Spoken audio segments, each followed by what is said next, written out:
Manok ni Papi guys. Silip ko to kadali sa munisipyo. Sa ilang Mayor's Cup Basketball Tournament 2024. Dali lamang ko dito. It's either magkuha ko sa isa ka period or maybe sa mga 4 minutes ang fourth period. So I think the start pa lang subong ang second game.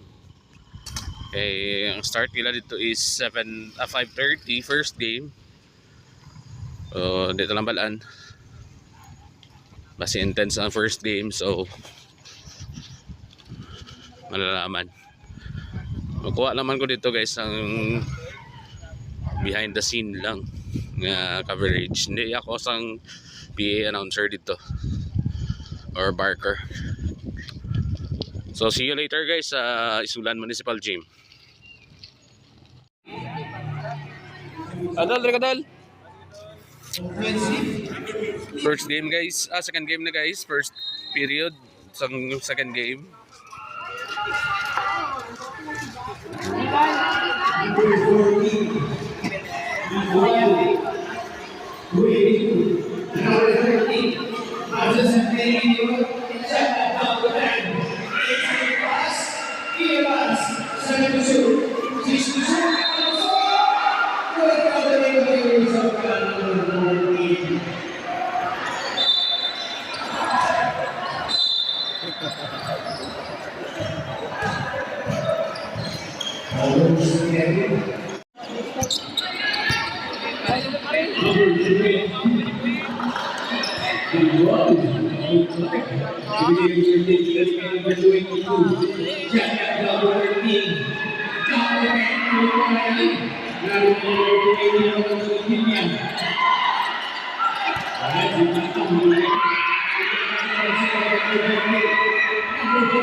The score 17-81, the last 6 minutes ended 4.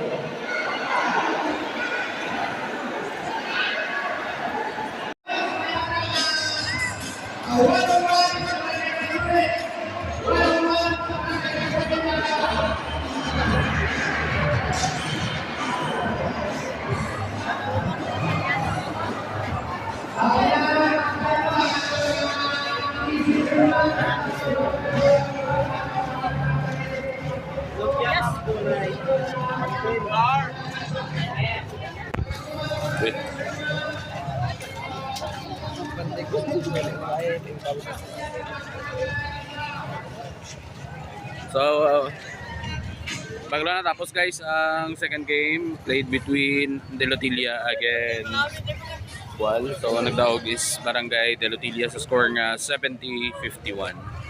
So follow nyo lang guys sa Ivanhoe Vlogs. And dito ang actual nga videos ang mga 3:44 something 3:44 ang oras na bilid sa game. So see you later guys ha. Puli na ko. So guys, papuli na ko. Alin ko dito sa gym. So shoutout lang sa tropa ko sa SBP Isulan. And also sa JNH Marketing, Bike Stuff, Duran Farm Supply, Dana Petron, Manok ni Papi, Papoy's Ihaw and Resto, Alvino's Cafe and Resto, Bar, FM Hardware and Construction Supplies, Amelia's Art, Printing Services, GB No Far Tarpaulin, and Also sa tropang siklista diri sa Isulan, United Isulan Cyclist. Yan lang guys, don't forget to like and subscribe to my channel. God bless everyone.